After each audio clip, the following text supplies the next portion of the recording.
All right, welcome to Witchpolice Radio. I'm here with a returning guest, and I think it's been a couple of years, or maybe even 3 years since you were last on the show.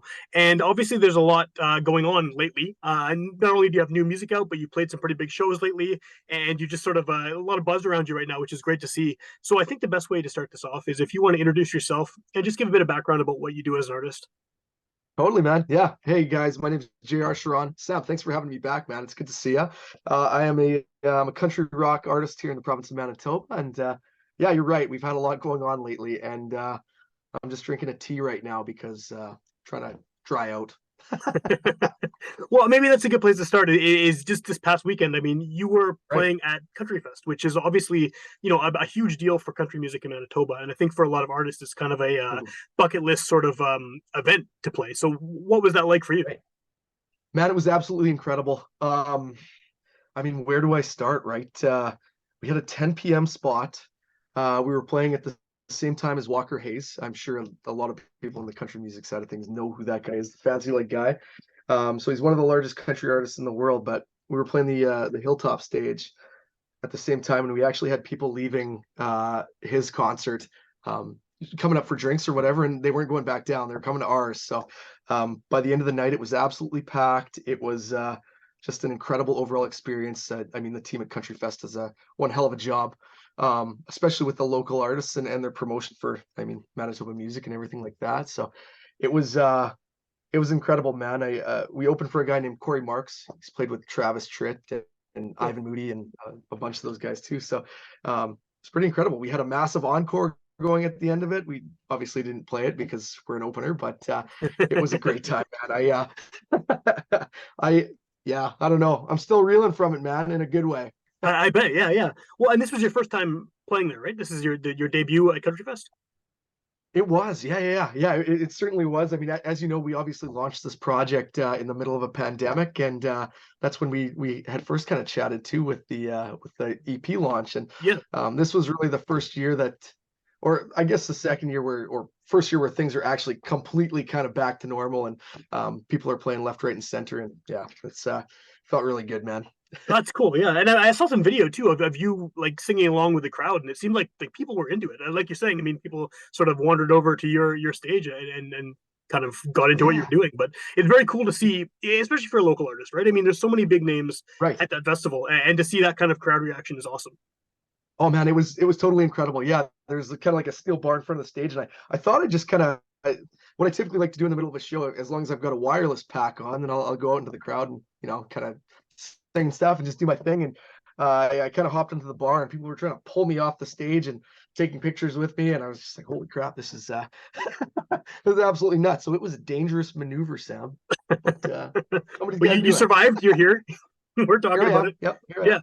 Yep. No, Well, I guess like you just said a few minutes ago too, this is a project that started during the pandemic, which is obviously right, the amount of uncertainty for everyone at that time.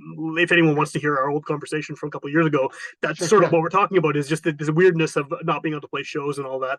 And yeah, you put out music, then you kind of introduce yourself to the world as an artist. Then what is it like now to sort of now that you're back and you can play everyone's back and you can play shows and you can get out there right. and do things like that and meet fans face to face and sort of perform your music live the way it's intended to be heard. What does that feel like? it's it's the greatest feeling in the world. It's the biggest high every time you're up on that stage. And I'm sure that's cliche, and I'm sure every artist says that, right? Like that's what we all do it for, right? We're doing it for to get that reaction from the crowd, to like take that pain away from the people who, if they've had a bad week or a bad day or a bad month at work. So it's just one of the guys I was chatting with, or one of the guys in the band explained it as like pure euphoria. Just to kind of, you're relieving yourself and you're relieving everybody that's in that crowd too. So I think during the pandemic, there was a different kind of music being consumed, and people were listening in different ways. But now that things are back to normal and we can actually kind of promote our product, me to you, in an Yeah. actual physical setting, it's incredible, man. It's why we do it. What is your sort of perception of how you were, how people heard you during the pandemic? Because obviously, you're playing shows, people are Yeah, coming to see your band, you're out there, people know who you are, but you launched during this, and it's not like you had right, this long history of being on stage, at all these country shows sort of before that. So, right. I guess what was the process of sort of you put music out, no one can leave the house, and Yeah, now you're yeah. able to play shows. How do you get those people to sort of come with you? From okay, this is something I listen to while I'm locked down to now, okay, I want to see this guy live. Right, right, exactly. And I think the answer to that is I think it's threefold. I think marketing does a big play. I mean, if you're not using marketing, I mean, you should be running your music career as a business to some extent, right? Right. Um, the other thing is connecting with your people, right? Like just be real with them. And then yeah, engagement. Just make them think that you're or make them know that you're a real person, and write songs that are going to relate to people, right? I mean, that's I feel like how it's been done for hundreds of years. You're writing relatable content, whether that's music on the fiddle or you're singing different lyrics or anything along those lines. Just be relatable, right? And And that's yeah, that's it's that's huge for obviously worked country for us. music in general, right? That Right. relatability is kind of one of the hallmarks of the genre. Right, exactly. Well, yeah, exactly. People are, I mean, typically singing about their dog running away in trucks and stuff like that. But yeah, but yeah, rock and country. I feel like I've related to rock for kind of the longer part of my life, and kind of switched into country.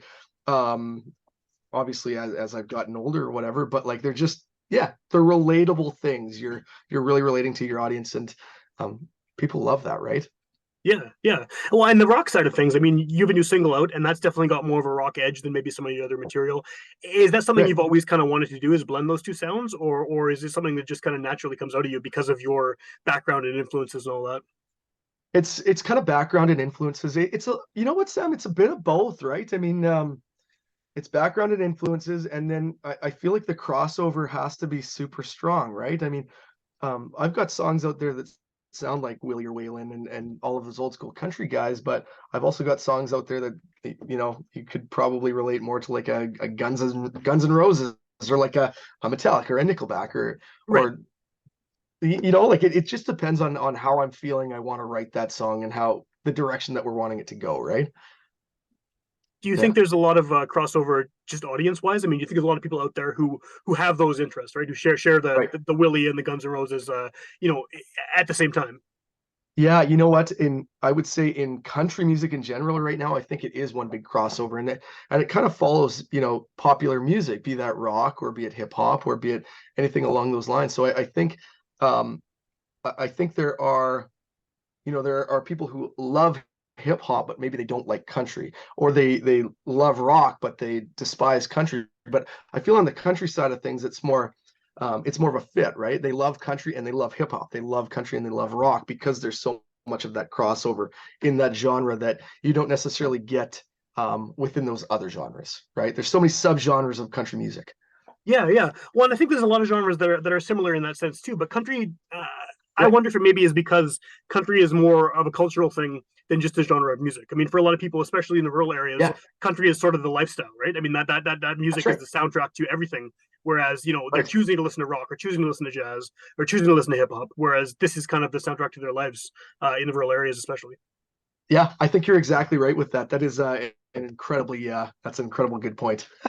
Well, I want to talk to you about the rural areas because I love how you have these merch, with the hats with the different town names on them, Yeah, and yeah, that's yeah. a very very creative way I think of sort of appealing to people who are fans of your music, but also want to represent a smaller Right. community. I mean, Winnipeg is Winnipeg. It's this big monolithic, city Yes. in this province, and everyone sort of associates the music scene with Winnipeg, and then everything else is an afterthought. But Right. what was the reason behind sort of appealing to some of these much smaller communities and tailoring your merch to those people?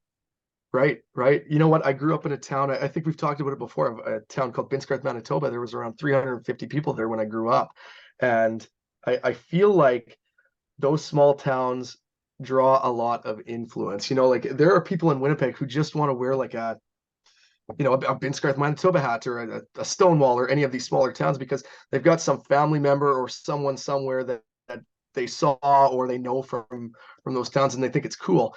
But more so than that, I mean, I started the original hat, which was my hometown, Right. and then I had people reaching out to me like, "Hey, would you consider doing like a Russell or a Stonewall or a Nipawa or all of these small towns?" To the point where we've even done like custom orders out to like Australia and Missouri and like all of these places all over the place. So I think it's a relatable thing. I think it's for the people who are actually from the small towns, they've got that sense of pride and they've got that sense of kind of rural accomplishment. And yeah, it's a super cool way as well to when people come to your shows. I mean, they're wearing the hats, right? And you know where they're coming from. And it's like, hey, that's pretty cool. I don't know that person. I've never met them in my life, but they're wearing a JR Charron hat, whether they bought it on their own or they got it as a gift. So there's a couple different reasons that we did that with that small town series. Yeah, it's cool, and it's also almost like a. I mean, not that there's anything wrong with wearing Winnipeg merch, but Winnipeg has so Right. many people, and it's such a big city that, like, Right. someone you see someone out at a show wearing Winnipeg hat, it's like, okay, cool, Winnipeg. But if they have bin scarves or something, like, it's what? Yeah, how, yeah, how do you exactly. know where that What the is? hell's that? Yeah, yeah. Yeah, exactly. Google Maps, like what the heck? Yeah. Yeah. That's cool. Yeah. So is that sort of your main audience still? Is the small communities? I mean, I know that like something like Country Fest is going to draw people from everywhere, not just Right. Manitoba, just literally all over Canada, and even some international fans of Right. country in general. But do you find that your main audience is in those rural communities?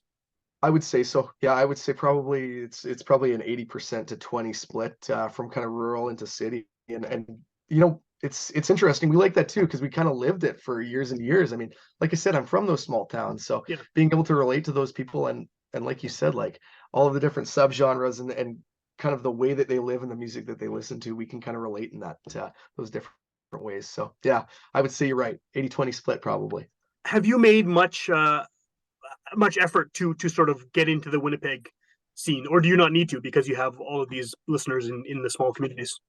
Yeah, no, definitely. We've definitely had kind of I guess like urban marketing tactics and things like that where we're pushing for the larger centers, but we really like that down home type audience because we relate to them so much, right? And yeah, I don't know, it's kind of an organic growth for us right now, and things are really kind of trending in a really good direction. So I Yeah, look at my Spotify and there's more urban listeners every day, which is really, really, really cool. that is cool. Yeah, it's good to Yeah. see for sure. What do you have any like desire just to go back to the rock thing, the rock country blend there? Do you have any desire to sort of make material that is more specifically geared towards rock fans who maybe don't have the interest in country yet, or don't have, or just want to hear something a little heavier, a little more kind of not Right. upbeat because country could be upbeat too, but you know what I mean? Yep, 100%. Yeah, it's like I said, it's kind of what we're feeling like when we're writing the music and kind of what comes out of us creatively. I mean, I can obviously kind of another song that's going to be coming out in the next little bit. I'm not going to say when it is, but it'll be on the album when it drops, and it's I would say it's probably 95% rock and roll with a small percent of country influence. So yeah, definitely, it's just what's flowing from us creatively when we're sitting down to write the song. Well, and by the sounds of things, what you're saying, it sounds like the country fans are cool with it anyway, right? I mean, the people who are there for the country, Right. they already have some degree of interest in the rock stuff from Yeah, the get go. you know what, Sam? Like we always try to do like a couple different covers in our sets, and we try not to make them so that they're. My brain's not working 100% right now, but we try not to make them so that they're the ones that everybody always hears, right? So we'll throw like a Sweet Mountain River in there by Monster Okay, Truck, or some of those songs that are a little more heavy, right? And people just eat that up, especially at the end of the night. Everyone's all exciting and they're kind of thrashing around, and yeah, you throw in like a Sweet Mountain River, below like Stapleton and Bruno Mars and Sheeran, like yeah, those songs work out super super well, especially with the country crowd, which is incredible. that's cool. Yeah, that is cool. Yeah, What's the plan as far as I know you mentioned, you will eventually have an album dropping, and this single I assume is sort of the precursor to that. right. How much have you recorded already? Do you already have a bunch of songs in the can, or is it still sort of to be worked on? We're we've started. We're about 50% done as far as starting and laying down scratch tracks, and then we've got the other songs that are ready to go. We just need to get the time to get into the studio. Yeah, yeah, for sure. It's definitely coming. Yeah. Have to Well, and see that's just. Yeah, well, yeah, for sure, and that's a big deal too, right? Because I mean, your previous release was an EP, and this is gonna be a full length. I take it. I think so. Yeah, it's kind of shaping out that way right now with the content that we have. We haven't 100% decided what direction we want to maybe it'll be 2 EPs, but right now I'm trending in the direction of a full-length album. So Cool, cool. got the content. Yeah. Well, you've had the time, right? I mean, like you were writing those other songs during the pandemic or before, and now you've had now things are rolling Right. again. You've probably had a lot of. Have you had a lot of creative energy sort of since things came back? Or are you too busy playing shows?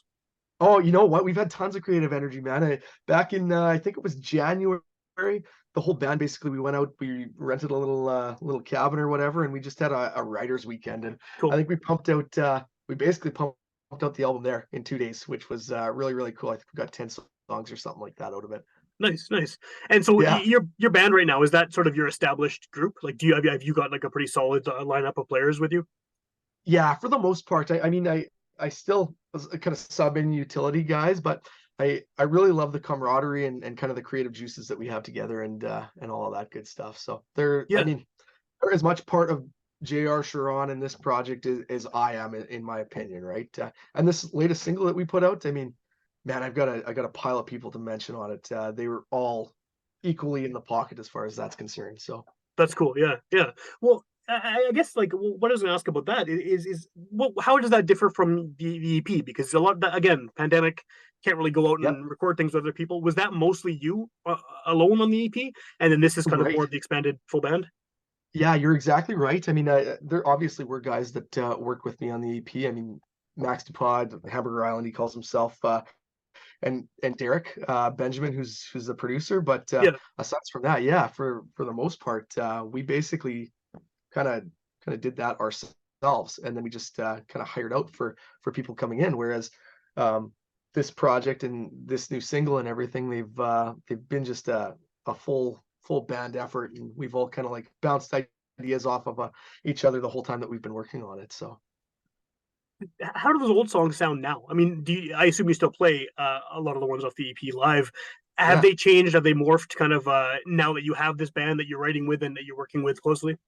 to an extent, yeah. I mean, the live versions are always a little bit different, and we try to throw little tricks and little things that we didn't think about when we originally were recording them. So yeah, there's a little bit more of I would say, a rock thing again, a little bit more of a rock flair to them for sure. Yeah. Just higher energy, I guess, and more kind of Yeah. the Yeah, live exactly. sound, right? Right. I mean, like you listen to the EP sound, and it's kind of melancholy, and it's slower, and it's that's just what it was, right? But now, of course, when you play it live, I mean, you always want that kind of lull in your set where things are a little bit slower, and you can kind of yeah, people can grab a drink, or people can really like embrace that moment. Yeah, But we try to like speed it up and like really make that kick in your face, and yeah. for sure. Yeah, yeah. What's the next step for the band now? Because I mean, Country Fest Yeah. obviously again bucket list item. It's a big high. Right. You're still coming off it, having played that show.